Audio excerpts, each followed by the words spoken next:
The urban legend of the Vanishing Trick-or-Treater typically begins on Halloween night as a group of children are going door to door. At some point during the evening, they are joined by a small, quiet child that no one in the group seems to know. The mysterious newcomer is often described as wearing a very simple costume, such as a classic sheet ghost or skeleton outfit, and they never speak or remove their mask. The other children assume the silent figure is shy or a new kid in the neighborhood and allow them to tag along for the rest of the night. At the end of the evening, when the group returns home to count their candy, they realize the mysterious child has disappeared as suddenly and silently as they appeared. When the children later tell their parents about their quiet companion, an adult reveals the story's twist. They recognize the description as that of a child who lived in the neighborhood but tragically died years ago, often on Halloween itself. In some versions of the story, the children find a gravestone in a local cemetery that confirms the identity of the ghostly companion, who was just trying to experience one last Halloween. The Vanishing Trick-or-Treater is different than the urban legends like the Vanishing Hitchhiker or the Killer in the Back Seat. Instead, it's a whole bunch of narratives that show the contemporary fears surrounding childhood, community, and safety. These stories find a perfect cultural space of Halloween, a holiday that is characterized by the inversion of everyday rules and behavioral norms for children. On Halloween night, the social order is upended. Children roam the streets after dark, demand treats from strangers, and wear costumes that blur identity, transforming the familiar into the uncanny. And in this state, the figure of the trick-or-treater becomes an example of our deepest fears. A legend comes from three different types of urban legends. The first is a spectral visitor, a ghostly child who appears at the front door, participates in the ritual of trick-or-treating, and then vanishes, often leaving behind a clue that points to an unresolved historical tragedy. The second is the abducted innocent, a narrative that mirrors real-world fears, telling the story of a child who goes out to trick-or-treat and never returns, becoming a victim of the anonymous violence the holiday seems to invite. The third, most modern, is the monstrous child, a being that adopts the guise of an innocent trick-or-treater to reveal itself as something sinister and inhuman, subverting the very notion of childhood innocence. The fluidity of this legend is its defining characteristic, allowing you to absorb and reflect a wide and evolving spectrum of societal fears. The stories that make up the Vanishing Trick-or-Treater legend are contemporary manifestations built upon ancient stories, tapping into old beliefs about how flimsy the border between life and death can be, the nature of spirits, and the symbolic power of a child. These deep-seated cultural beliefs are activated and amplified by the unique ritual of Halloween, a holiday whose origins are steeped in the supernatural. The foundation of Halloween's supernatural resonance lies in its origins in the ancient Celtic festival of Samhain. Celebrated on October 31st, marked the end of the harvest and the beginning of winter, the darker half of the year. It was considered a liminal time, a period when the veil between the world of the living and the Celtic otherworld grew thin, allowing spirits, fairies, and the souls of the dead to cross over and walk the earth. Sounds like a fun time. This core belief provides the logic for all subsequent supernatural Halloween folklore. It establishes the holiday as a cultural sanctioned moment for the encounters between the human and the spectral. The modern practice of trick-or-treating is a descendant of ancient Samhain customs designed to navigate spiritual permeability. Villagers would don costumes, often made of animal skins, to disguise themselves from malevolent spirits, hoping to be mistaken for one of their own and thus be left alone. They would also leave out offerings of food or drink to placate the spirits and fae, ensuring they would not be tricked with mischief or harm. Over time, these practices evolved. In the Middle Ages, customs like mumming involved people dressing in costume and performing antics in exchange for food. This later blended with Christianized traditions of souling, where the poor and later children would go door to door on All Souls Day to receive soul cakes in exchange for prayers for the dead relatives of the household. In Scotland and Ireland, guising involved costumed children performing a song, poem, or trick to earn their treat. These practices established the fundamental ritual of trick-or-treating, a transactional encounter at the threshold of a home between a disguised figure and the homeowner. The Vanishing Trick-or-Treater legend directly takes this ritual and transforms it from a symbolic encounter with the supernatural into a literal one. While Halloween provides the ritual context, the Vanishing Hitchhiker urban legend provides the primary structural model for the spectral visitor urban legend. First formally documented and named by folklorists in the 1940s, the legend has its roots that stretch back to the era of horse-drawn carriages and possibly even earlier religious tales of divine beings traveling in disguise. The modern form of the legend is remarkably consistent and provides a clear narrative blueprint. The story typically involves a motorist, usually male, who picks up a lone hitchhiker, usually a young woman, on a desolate, lonely road at night. The passenger is quiet and gives an address, and may borrow a piece of clothing, like a jacket, because it's cold outside. When the driver arrives at the destination, they turn to find the passenger has inexplicably vanished from the moving locked car. Puzzled and concerned, the driver goes to the address, where they are informed by a grieving parent or resident that the person they described died tragically in a car crash at that very spot years ago. The story often ends with a final piece of physical proof. The driver later finds the borrowed jacket draped over the young woman's gravestone in a nearby cemetery. This mundane encounter becomes the supernatural. The inexplicable disappearance, the final chilling confirmation of the ghost's identity through a physical token, is mirrored in many versions of the ghostly trick-or-treater story. In these tales, a homeowner answers the door to a lone child in a simple costume. The child accepts a treat,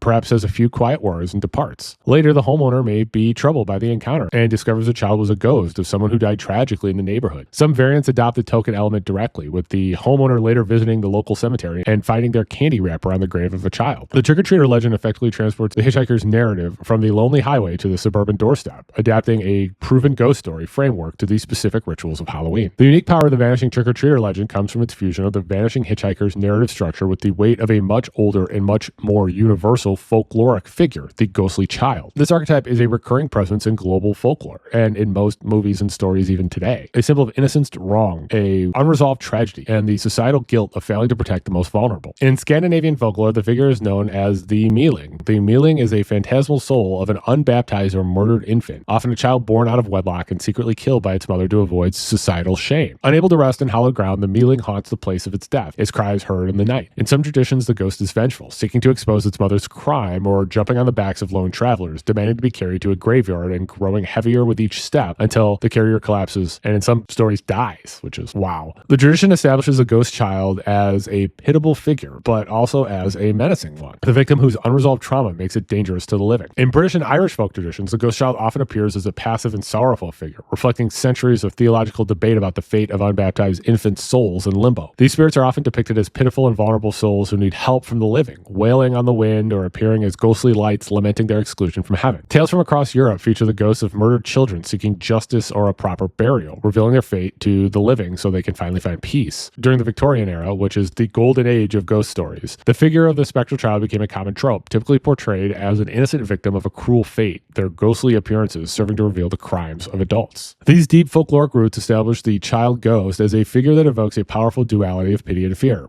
It is a symbol of the ultimate transgression, the death of a child, and its appearance forces a confrontation with themes of guilt, justice, and societal failure. The Vanishing Trick-or-Treater legend draws its emotional power directly from these ancient stories. The Ghost at the Door is the embodiment of a profound tragedy, using the one night of the year when the dead are said to walk the earth to participate in the ritual of childhood that was denied in life. This fusion of a modern urban legend with the ancient, emotionally charged archetype of the ghostly child, all on Halloween night, creates a narrative that is resonant and disturbing. The abducted innocent archetype, the trick-or-treater who vanishes into the night, is an expression of the stranger danger moral panic that fundamentally reshaped American childhood in the late 20th century. The legend takes the specific ritualized fears of Halloween to a broader cultural narrative of childhood vulnerability and predatory evil. It transforms the suburban street into a landscape of potential peril, where the friendly neighbor's door could be the last one a child ever approaches. The concept of stranger danger became a full-blown moral panic in the late 1970s and early 1980s, driven by a series of high-profile child abduction cases that were amplified by an emerging 24-hour news cycle. The 1979 disappearance of 6-year-old Eden Patz from a Manhattan street corner became a national symbol of this new terrifying threat. The media and the bereaved parents pushed a narrative of a national epidemic of child kidnappings by strangers. The narrative was fueled by wildly exaggerated statistics. Media outlets claimed that as many as 500,000 American children were falling victim to stranger abductions annually. The actual figure was between 100 and 300 per year, with kidnappings by family members and acquaintances being far more common. Nevertheless, these inflated numbers, with the emotionally resonant images of missing children on milk cartons, created a pervasive culture of fear. This panic led to new concepts of law enforcement, from childhood fingerprint drives to the establishment of sex offender registries and laws restricting their activities, especially around Halloween. The result was a shift in the nature of American childhood, characterized by decreased freedom, increased parental supervision, and a deep-seated mistrust of public spaces and unknown individuals. The modern practice of trick-or-treating is a stark opposition to the core tenets of stranger danger. For 364 days a year, children are taught a litany of rules designed to keep them safe from the anonymous predator. Do not talk to strangers, do not accept gifts from strangers, do not approach a stranger's car or home. But on Halloween night, these rules are not just relaxed, they're inverted. Children are actively encouraged to wear disguises, to go out after dark, and to approach the home of people they do not know and accept candy from them. This contradiction makes Halloween a unique flashpoint for parental anxiety and fear. It's a night when the carefully constructed walls of safety are intentionally and playfully breached. The holiday forces a direct confrontation with the very fears that the stranger danger narrative instills. The tension provides the perfect psychological breeding grounds for legends of disappearing trick-or-treaters. There's the legend of the collector, a ghostly figure who takes one child every Halloween as the town's price. This is a folkloric manifestation of this deep-seated fear that the ritualized transgression transgressions of Halloween night will have a real and terrible cost. When real-world crimes occur on or around Halloween, they serve as a powerful, horrific anchor for the urban legend, blurring the lines between the story's threat and actual risk. On October 31st, 1973, in Fond du Lac, Wisconsin, 9-year-old Lisa French went trick-or-treating dressed as a hobo and never returned home. Her body was found 2 days later, and she had been SA'd and unalived. The perpetrator was not a mysterious stranger, but her 25-year-old neighbor, Gerald Turner, who lived just 3 doors down. This case shows that the statistical reality that the greatest danger to children often comes from known individuals, not anonymous predators. However, in the public narrative, the crime became inexplicably linked to the holiday, and Turner was dubbed the Halloween Killer. After this, many communities changed trick-or-treating times to daylight hours, a direct policy change driven by a tragedy that seemed to confirm the legend's warnings. Another haunting case is the unsolved disappearance of teenagers Patricia Spencer, who was 16, and Pamela Hobley, who was 15, on Halloween night in 1969 in Oscoda, Michigan. The two girls left their high school to attend a homecoming game and a party and were never seen again. Investigators believe they were hitchhiking when they were abducted and murdered, but their bodies were never found. The enduring mystery of their fate leaves a void that stories and speculation easily fill, contributing to the sense of Halloween as a time of unexplained disappearances. These real tragedies were amplified by media coverage and created a powerful feedback loop with the urban legend. The pre-existing cultural narrative of stranger danger and the vanishing trick-or-treater provides the base for which society interprets these horrific events. A crime that happens on Halloween is not just a crime, it becomes a Halloween crime, seen as a confirmation of the holiday's inherent dangers. The news coverage reinforces this link, which in turn lends a terrifying weight of proof to the stories. Parents hear these true stories and become more anxious, perpetuating the legend's cultural transmission by issuing stricter warnings to their own children. In this cycle, the legend and reality become inextricably linked, ensuring the myth's survival and potencies, even as the statistical threat of stranger abduction remains far lower than more mundane dangers, such as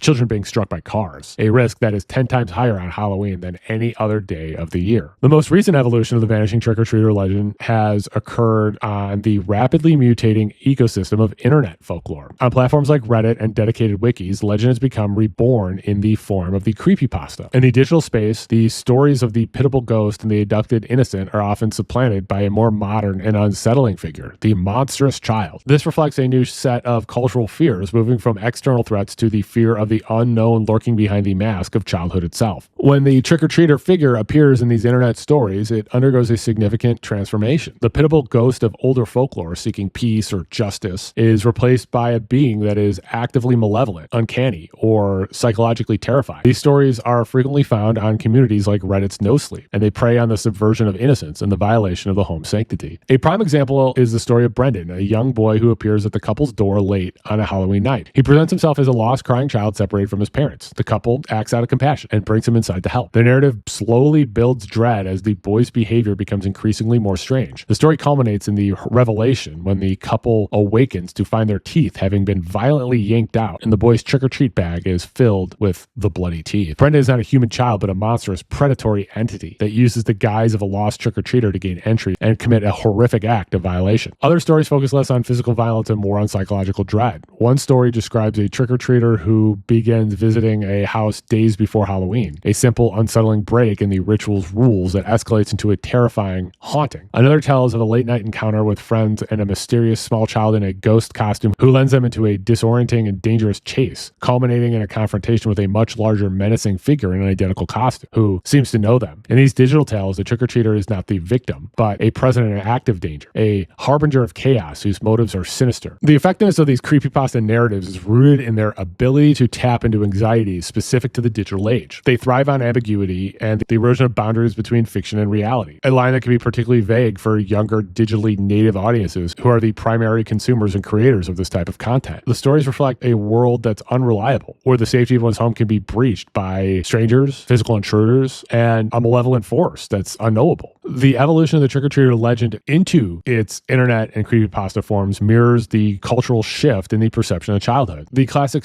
abducted innocence story portrays a child as a pure and passive victim of an external adult evil. The fear is the loss of the child. The creepypasta Monstrous story inverts the dynamic entirely. The child is the perpetrator of the horror, not the victim. The costume conceals a genuine monster. The primary fear is no longer the loss of a child, but the terrifying and unknowable nature of the child. This shift resonates with contemporary fears that are distinct from those of the 20th century. In the age of ubiquitous screens and online interaction, parents often worry about what their children are exposed to in the black box of their digital lives, fearing the potential for corruption or the development of a hidden darker self that is unknowable. The monstrous trick-or-treater serves as the the metaphor for this modern fear. It's the familiar, expected figure of a child at the door, but its interior is unknown. It embodies the fear that the innocence we project onto children is merely a mask for something we can neither understand nor control. The Vanishing Trick-or-Treater isn't a simple ghost story. It's an evolving legend that functions as a magnet for our collective fears. The mask worn by the trick-or-treater is a mirror, and whether that mask conceals a ghost from the past or a potential victim of the present or a monster of the digital future, the stories reveal more about our own fears than any supernatural or criminal threat lurking in the Halloween night. The ghost on the doorstep is, and has always been, a reflection of ourselves. Make sure you're subscribed to this channel, The Spooky Lawyer. Make sure you like and share this video. Follow me on Twitter, Blue Sky, and TikTok. My username is The Spooky Lawyer. If there is a spooky or disturbing story you would like me to cover, leave me a comment and tell me about it. Or if you like the video, leave me a comment and tell me about it. Or if you're feeling shy, send me an email. My email address is thespookylawyer@gmail.com. If you'd like to support the channel, there is a link in the description to buy me a coffee so you can buy me a coffee. Or you can become a member of the channel. For the $1.99 tier, you can get access to exclusive content, including exclusive videos, as well as early access to my videos before they're made public. It's $1.99. I'm going to put the names of all the people who have donated to this channel here.